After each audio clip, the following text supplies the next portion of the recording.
Hai, kita berjumpa lagi di Blending in Christ Bible Study.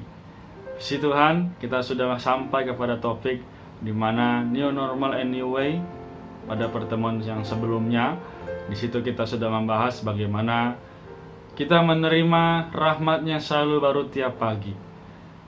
Teman-teman sekalian, karena itu ketika kita menerima rahmat-Nya, janganlah kita menjadi orang yang diam saja, jangan kita menjadi orang yang tenang saja, namun kita perlu lebih maju lagi, yaitu kita menyadari bahwa hari ini hidupku adalah untuk diisi oleh Allah. Mengapa kita diisi oleh Allah? Karena kalau kita tidak diisi oleh Allah, pasti kita diisi oleh perkara yang lain. Entah itu pikiran, entah itu emosi, entah itu banyak urusan, dan hal-hal duniawi yang lainnya. Apakah itu tidak boleh? Apakah itu tidak wajar? Sangat boleh dan wajar, teman-teman. Namun, apakah itu memberi kita keuntungan atau itu memberi kita damai sejahtera?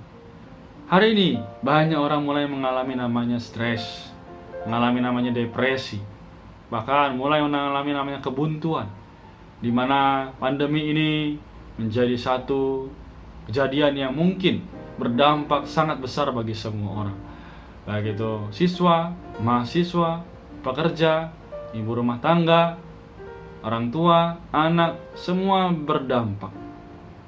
Jadi, apa yang harus kita kerjakan hari ini? Teman-teman sekalian, kita perlu tahu bahwa siapa sih yang bisa menyelamatkan kita dalam masa-masa yang seperti ini? Teman-teman, Tuhan Yesus sudah datang ke dalam diri kita melalui Dia disalibkan. Namun apakah salib Kristus hanya sampai di situ saja? Namun kita tidak memikirkan apakah hari ini saya menerima Dia? Oh teman-teman, memang kita sudah menerima Dia. Kita sudah menjadi orang yang diselamatkan.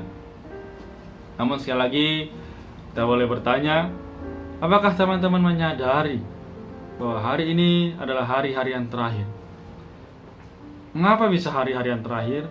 Karena begitu banyak nubuat-nubuat sudah terjadi. Ya, teman-teman, kita kembali melihat gempa, banyak bencana alam. Namun apakah kita punya perasaan, oh ternyata hari ini adalah hari yang terakhir? Atau hidup kita biasa saja?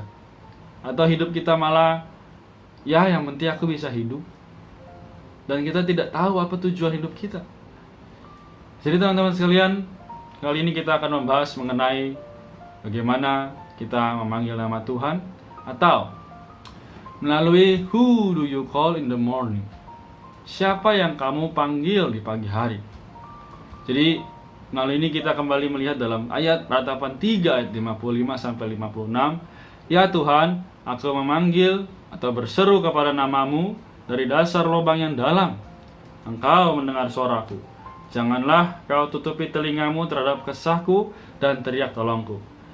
Pembahasan kali ini kita akan sama-sama menyadari pertama bahwa memang kita perlu dengan bersuara, kita memanggil nama Tuhan, kita berharap kepadanya.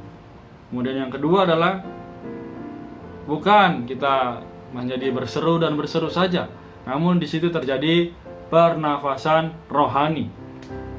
Maka teman-teman sekalian, perlu kita menyadari dengan sangat, jangan sampai kita syarat oleh perkara-perkara yang bukan Tuhan. Entah itu gadget kita, entah itu pergaulan kita. Bukan tidak boleh teman-teman, namun Alkitab berkata, pergunakanlah waktu yang ada, karena hari-hari ini adalah jahat. Juga pergaulan yang buruk merusakkan kebiasaan yang baik. Dalam kitab Efesus, Rasul Paulus kembali menasihati kita supaya kita boleh hidup sesuai dengan apa yang Tuhan inginkan, apa yang Tuhan kehendaki. Jadi kita boleh merenungkan dan bertanya kepada diri kita sendiri, Tuhan, apakah saya hari ini sudah memiliki perasaan yang sama dengan Tuhan? Apakah saya hari ini sudah hidup sesuai dengan firman Tuhan? Semoga teman-teman sekalian kita dikuatkan, kita diteguhkan. Amin.